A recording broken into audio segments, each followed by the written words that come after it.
Välkommen till en ny video. Idag står vi utanför fordonscentralen i Övik. De har lackerat hjullastare nu. Jag är grymt nöjd. Så vi ska ge dem en shoutout. De har gjort ett fantastiskt jobb med tanke på resultatet och hur mycket tid de har haft på sig. Så att nu ska vi fortsätta och fräscha upp den här och så ska vi gå igenom lite mer och visa lackeringen sen.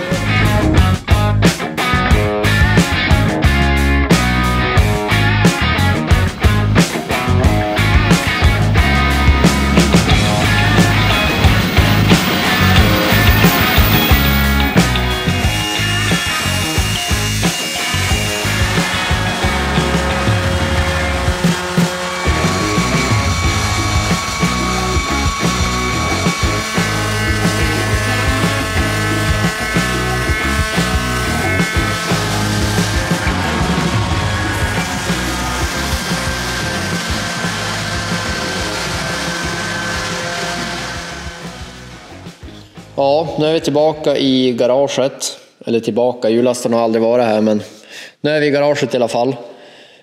Hemkommen från lackeringen som ni har sett i början på videon. Grymt nöjd över det. Vi ska gå igenom det lite nu, lite snabbt. Och sen håller vi på att slipa ner lastaren här nu. Det jobbet tog vi på oss själva. Det är som en sån här grövre färg så det kan vi lika gärna kladda på och rolla på själva. Men vi tänker väl att vi ska slipa ner det värsta liksom, så att det blir någorlunda hållbart i längden och lite jämnare kanske. Vi ska väl även snygga till slangdragningen, byta ut lite elkontakter och ja, ni ser ju. Stiftet är kvar liksom. Sen får vi se om vi tar bort den här. Jag har ju inte jättestor användning av den. Och så kör vi bara temakopplingar. Har inte bestämt mig än faktiskt. För den är ju ditsatt ganska fult. Och så är det ju ditsatt lite snett. Så att det går ju inte att ha original slanghållare. Så det blir en nöt jag får klura lite på. Så får vi se. Får vi se hur det blir. Men som sagt, vi håller på att slipa här. Hugo jobbar för fullt. Och det kommer väl ta sin tid, men jag tror det blir bra. Så att lackeringen, fälgarna, svarta, grymt bra. Nu till en start kommer vi köra svarta hjulmuttrar bara. Och så sen när vi har hållit på att byta till sommar- och vinterdäck så kommer vi få sätta på några skyddskåpor så småningom. Jag har även småbörjat lite med elen. Men all el och belysning kommer i ett separat klipp. Och det blir nog klippet efter det här, så det är någonting ni kan se fram emot. För vi kommer gå all in på den biten och byta all belysning. Och även montera dit lite extra.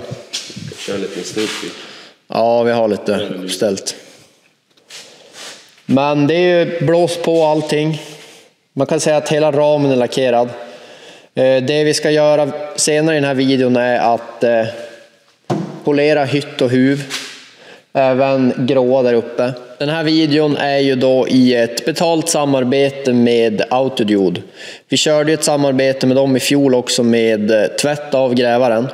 Den här gången kommer vi köra ett samarbete med polering. Så vi kommer visa vilka produkter vi använder och hur vi gör steg för steg. Jag kommer få hjälp av en kompis där också, så att det kommer bli riktigt bra. Vi går vidare. Jag har ju monterat på stegarna. De här lackerades ju löst. De är även riktade. Jag tror vi har några bilder på de här sen innan vi kan klippa in här. Det gäller egentligen alla stegar. Jag har tagit löst dem och så har vi riktat varje fotsteg. Det är lite snålt kanske, men vi måste tänka på kostnader också. Varje sånt här steg kostade 1200 spänn. Så att då var det värt att jobba lite. Samma bak.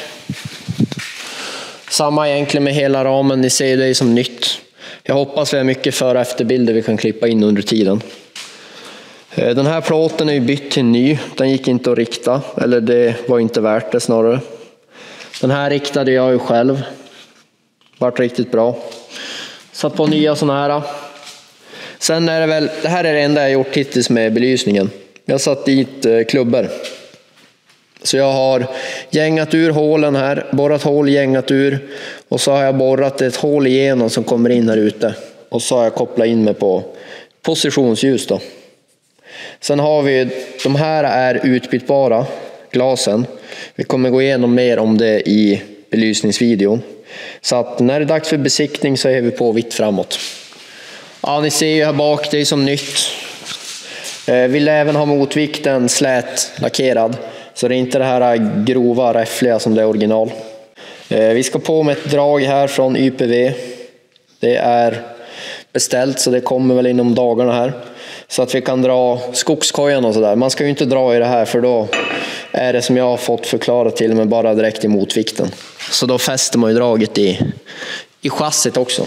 Den här stegen var jag lite fundersam om vi skulle rikta eller köpa en ny. Och som ni ser kanske, eller jag hoppas att ni inte ser det, men tyvärr så ser ni det nog. Jag har riktat den här. Men det vart faktiskt helt okej. Samma här, jag snålade in lite. En ny kostade 8 500 tror jag. Den här gula sidan har jag märkt är lite dyrare än skogsmaskiner. Delar till skogsmaskiner är relativt billiga. Trodde aldrig jag skulle säga det. Men till de här är det snordyrt allting sånt. Så att det har man märkt. Det är värt att jobba lite. Sen håller jag på att lackera gallrarna nu. Vi kan väl tjuvfilma lite här kanske till höger, vänster. De såg så himla dassiga ut när allt annat vart lackerat. Fortsätter vidare, samma på den här sidan. Här vart en grym före- och efterskillnad. Allting här var ju riktigt äckligt. Så att jag är riktigt nöjd måste jag säga. Lackeringen vart över förväntan. Och jag tror att det kommer bli ännu bättre när vi får polera det här. Nu vart ju det här skitdåligt. När det här vart blankt så vart det här dåligt. Innan var det tvärtom. Så jag har väldigt höga förväntningar att vi kommer få det här som nytt i princip. Och som jag sa i början så är det fordonscentralen i Övik som har lackerat. Det är inget samarbete utan jag är bara väldigt nöjd. Sen ser ni här, kardanaxeln till exempel är ju lite sliten. Så den tänkte jag att vi ska måla på. Ringer. Ja, det kanske är lite mörkt men som ni ser den där ska vi såklart bättra på. Få lite bättre finish på grejerna. Är det onödigt? Ja. Är det roligt? Ja. Det känns som när man gör det så är det lika bra att göra det på riktigt. Så att ja, men vi gnetar på med lite slipning och så får vi se hur mycket vi filmar. Men vi kommer i alla fall köra rejält mycket film från poleringen så får ni vara med på det steget. Jag glömde ju stegen här. Riktad. Ser nästan ny ut så den här är jag riktigt nöjd med. Jag har gått lös med hydraulpressen. Det vi skulle kunna kosta på är några nya gummiläppar men ja, det får duga så länge. Och så har vi satt rostfria bultar. Så nu lär det hålla för några saltsvängar kanske. Jag tänker att vi kör lite närbilder på lackeringen, kanske lite före och efter. Vi får se vad kameragubben här hinner klippa in. Och så klipper vi till när vi börjar polera.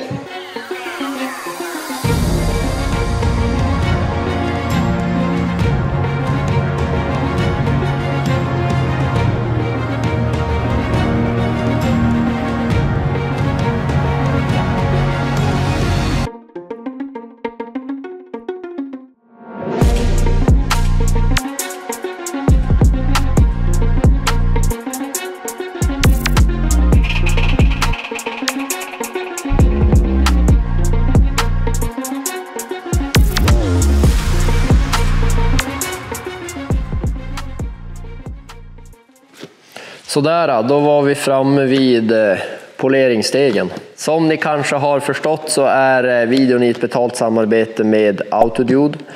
Jag har även en rabattkod som är Albin25. Den ger er 10% rabatt och det gäller även på redan rabatterade varor. Så att jag tänker att ni ska få följa med lite grann på hur vi gör och visa alla olika steg då. Samt vilka produkter vi kör med. Vi kommer även köra en del så här 50-50 bilder och lite före- och efterbilder och sånt. Det brukar ju bli ganska tydliga skillnader. Som ni ser är det oöppnat, så jag vet lika lite som ni vad det är för någonting. Men jag har förklarat vilket jobb jag ska göra så att Autodude har satt ihop passande grejer då. Så att jag tänkte ni ska få vara med när vi paketerar upp, och så kommer vi även visa allt sen vad det är för någonting.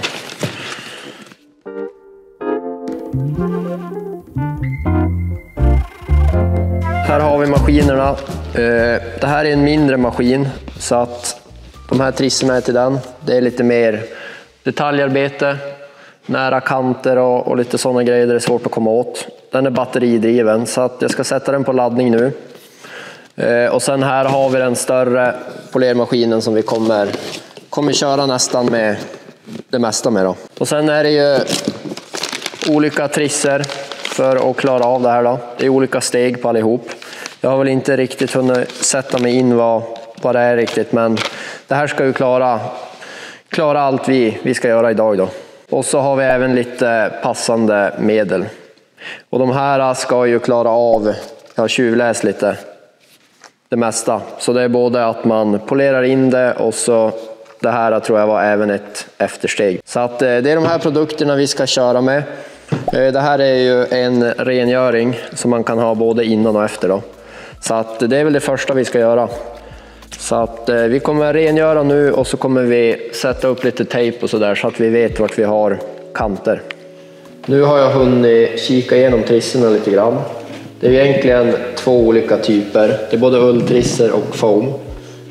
Här har vi grövsta ulltrissan och vart har vi? Här har vi grövsta foamtrissan. Det vi kommer köra med idag, som jag tror just nu, är foamtrisserna. De här är väl kanske lite bättre om man har en lack på en bil till exempel, med klarlack och sådär. Lite grövre repor. Men vi ska ju mest ta bort oxider idag. Så att då kör vi med de här då. Ja, det är 4 olika hårdheter. Så att det beror egentligen på bara hur mycket behov av polering det är. Så att vi kommer väl prova oss fram lite grann, men vi börjar nog med en liten mellantrissa för att se hur det går. Och så går vi kanske på med en finare sen. Men det här blir lite mer av en enstegspolering. Och det är väl det de här maskinerna också är grymma för. Den är ju oscillerande, så att den rör sig åt alla möjliga håll.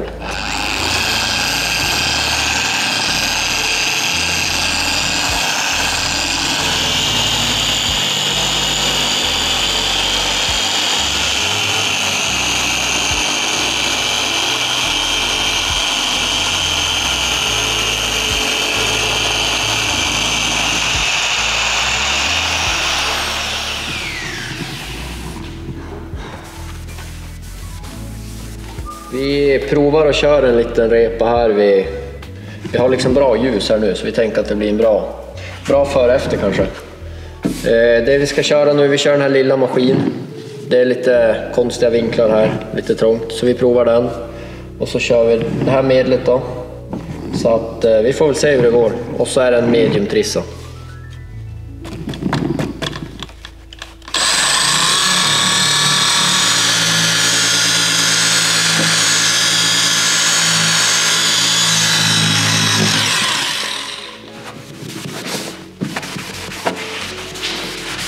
Och så avslutar vi med den här för att få bort sista polermedlet, resterna kan man säga.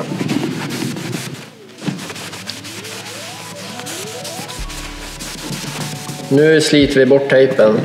Det här blöta har ju torkat bort nu. Så att ja, det här är ju väldigt lite kört. Det är bara det ni såg, liksom ett första steg. Så att jag skulle tro att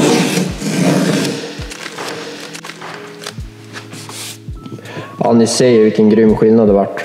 Och det är bara liksom efter det ni såg, ett steg.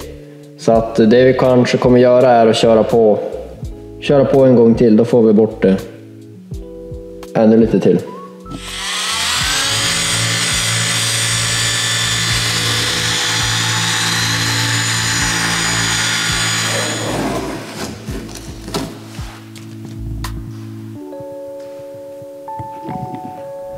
Nu har vi provat oss fram på andra sidan och kommit fram till att för den här lacken och traktorn så passade den här orangea.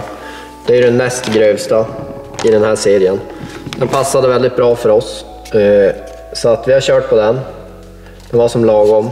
Och det vi gör egentligen, det här är en maskin utan klarlack, så att ska man polera en bil så är det ofta lite annorlunda. Så att det vi egentligen försöker uppnå är att man polerar ju liksom bort yttersta lagret av lacken. Så att det här är liksom lacken man ser som släpper. Och så kommer man ner lite på djupet och får tillbaka lite original finish. Och det vi egentligen vill visa med den här videon, jag är ju verkligen ingen som har hållit polera massa. Jag är egentligen ingen som har hållit på att polera massa tidigare. Så att vi vill egentligen visa att det är ganska enkelt. Det kan ju vara en vetenskap, men det behöver ju inte vara det. Så jag skulle ju rekommendera att köpa ett sånt här startpaket. Då får man ju kanske med lite olika såna här grovlekar. Och så provar man vilken som passar bäst på just sin maskin då. Och så räcker det ofta med att man kör med en då, när det inte är klarlack. Man får liksom ett tillräckligt bra resultat. Nu kör vi en liten visning av hur vi gjorde på andra sidan. Vi börjar med att bara ta det här och så torkar vi av det värsta dammet. Maskinen är ju tvättad så att den är ju ren i grunden. Men det är alltid bra att få bort liksom, ja, man ser ju lite skit och lite damm och sånt så att det är rent. Annars roterar man in massa små gruskorn och sånt, så då blir det mer skada än nytta.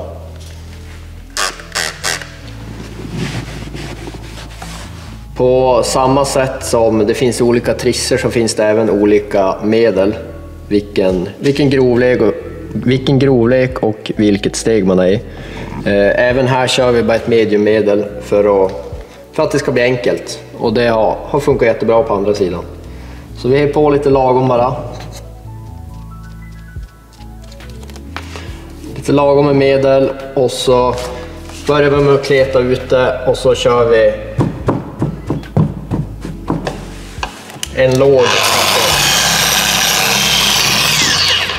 När man har fått ut medlet så kan man öka på lite. Jag brukar köra på, nu låter det som jag gör det här ofta, men jag körde på typ 5:an. Och egentligen kan man ju börja med 5:an, men då kommer det bara spruta medel, så det är lite onödigt. Och så försöker vi köra åt ett håll så här först, lite lagom fort, och så går vi över, byter och så går vi tillbaka. Och så kör vi så kanske 2-3 gånger.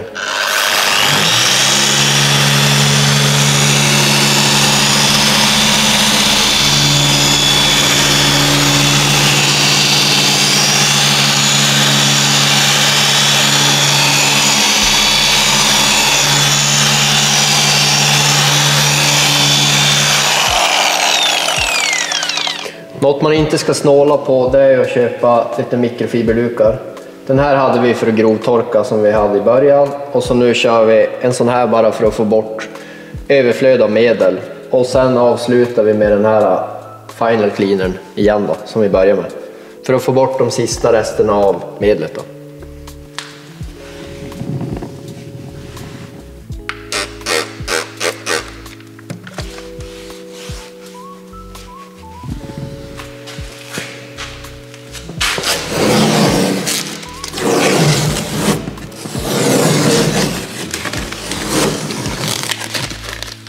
Sådär då. Det syns ju alltså en grym skillnad. Hoppas även det syns på videon vilken skillnad det är på blankheten liksom. Man kan ju, ja ni ser ju på däcket. Det speglar sig ju där, men på sidan om är det ju helt osynligt.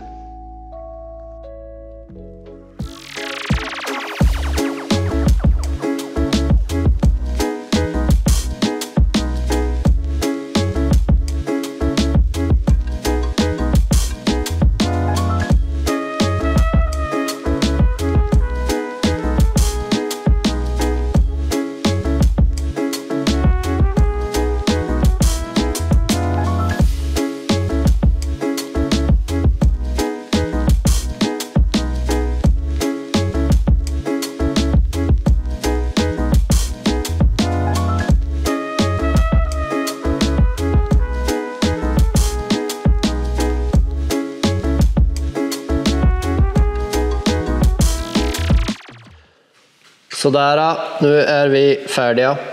Vad kan vi ha hållit på? 5 timmar kanske? 1,5 gubbe. Det här är de maskinerna vi använder. Det är inget måste att ha 2. Men för de som har råd och tror att de kommer polera lite såna här maskiner kanske, så skulle jag ändå rekommendera att köpa en sån här liten. De var ju sjukt bra vid alla skarvar och såna här lite mer konstiga kåpor. Men ska man bara välja en så köp på den stora. Det är lite mer kräm i den när det är elkabel. Det känns som det biter bättre. Så att ska man bara ha en så är den här ypperlig. Vi körde även uppe på det här gråa på huven. Då körde vi det här. Och på det gula har vi kört det här medlet. Vi tyckte att den här bet lite bättre och så lämnade det lite finare finish. Det är som lite konstig plast där, så gjorde vi. Vi testade oss fram helt enkelt. Vi har ju då polerat allting kan man säga ovanför ramen, förutom här vid huven. Vi kan klippa in en liten bild på hur vi kommer göra en design sen. Så att där har vi bara rengjort och inte polerat. Men det vart ju riktigt grymt och nu ser nästan allt nylackat ut. Stort tack till Autodude för möjligheten att få prova lite grejer. Riktigt roligt. Så att, tycker ni att det här funkar bra eller att ni har något liknande projekt, så använd koden Albin25 och så in och handla.